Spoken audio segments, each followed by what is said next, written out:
Assalamualaikum warahmatullahi wabarakatuh. Nama saya Muhammad Riza Hendrawan. Pada kesempatan kali ini, saya akan menjelaskan mengenai definisi 3.4.1 dan teorema 3.4.2 pada buku Bartel. Selamat belajar dan selamat menyaksikan. Ya, baik. Saya akan menjelaskan mengenai Bartel halaman 75 mengenai subbarisan. Jadi diberikan definisi 3.4.1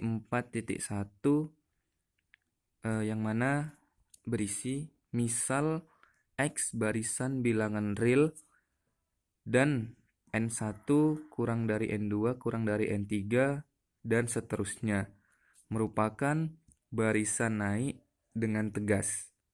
Maka barisan S-aksen didefinisikan sebagai ini. XN1, XN2, XN3, dan seterusnya disebut dengan subbarisan dari X. Ya, baik. Untuk memahami definisi dari 3.4.1 tadi, maka kita dapat melihat contoh. Di sini contoh yaitu X sama dengan 1/2, 1/3, 1/4, dan seterusnya. Misal dipilih suku yang berindeks genap, maka X-aksen menjadi 1/2, 1/4, 1/6, dan seterusnya. Kemudian misal dipilih suku yang berindeks ganjil, maka X-aksen menjadi 1, 1/3, 1/5, dan seterusnya. Kedua ini merupakan contoh subbarisan dari X. Kemudian bagaimana jika kita buat berindeks loncat 2? Maka jadi di sini 1/5, 1/6, 1/7, dan seterusnya. Jadi X-aksen sama dengan loncat 2, yaitu menjadi 1, 1/4, 1/7, dan seterusnya. Ini juga merupakan contoh dari subbarisan X. Jadi ketiga ini merupakan contoh subbarisan X. Ya baik, mungkin selanjutnya akan timbul pertanyaan, lalu bagaimana dengan contoh yang bukan subbarisan dari X?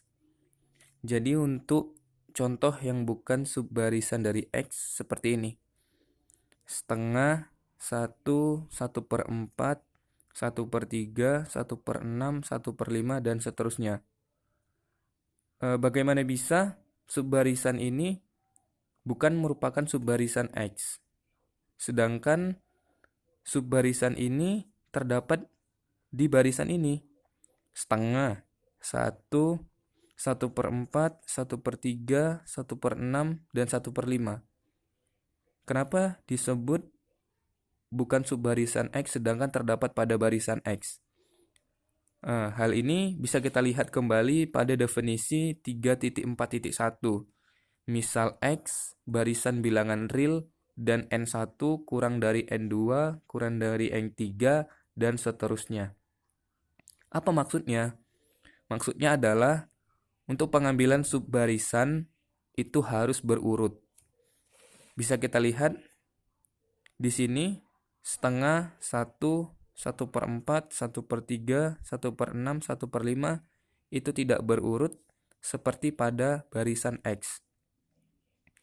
Kemudian selanjutnya yaitu 1, 0, 1/3, 0, 1/5, 0, dan seterusnya. Ini juga bukan merupakan subbarisan dari X. Kenapa? Karena di dalam subbarisan ini terdapat indeks yaitu 0. 1, 0, 1/3, 0, 1/5, 0, dan seterusnya. Karena di dalam barisan X ini tidak memuat indeks 0. Maka dari itu, subbarisan ini bukan merupakan subbarisan X. Kedua ini merupakan contoh yang bukan subbarisan dari X. Kemudian selanjutnya ekor barisan. Seperti yang sudah dipelajari sebelumnya, ekor barisan merupakan tipe khusus dari subbarisan. Baik, selanjutnya kita masuk ke teorema 3.4.2. Dikatakan di situ, jika barisan X, barisan bilangan real, konvergen ke X, maka untuk sebarang subbarisannya, subbarisan dari X itu juga konvergen ke X. Baik, kita buat dulu.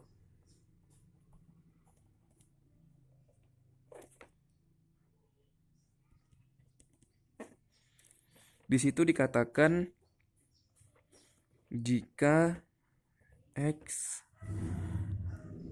adalah barisan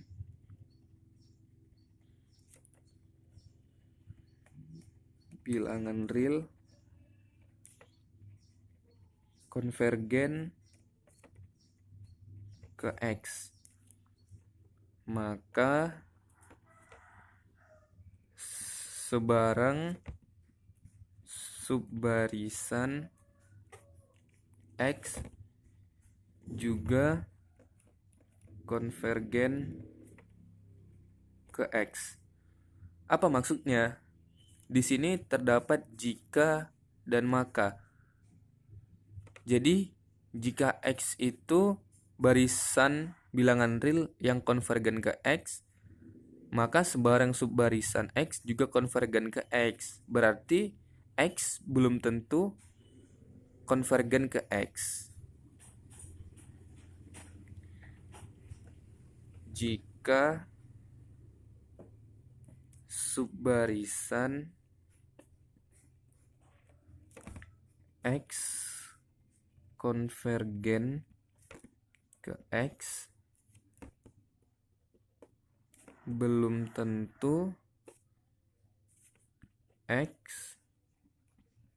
konvergen ke X juga. Untuk lebih memahaminya, untuk contohnya yaitu seperti ini.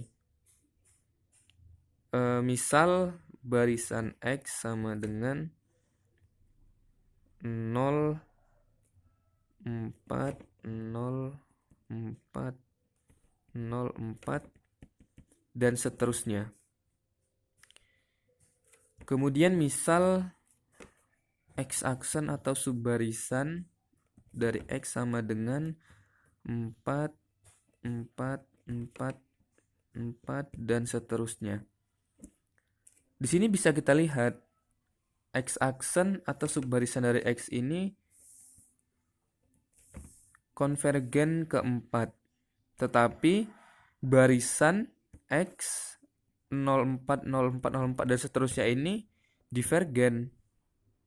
Jadi subbarisan X-aksen ini konvergen ke X dan X tidak konvergen ke X. Seperti itu.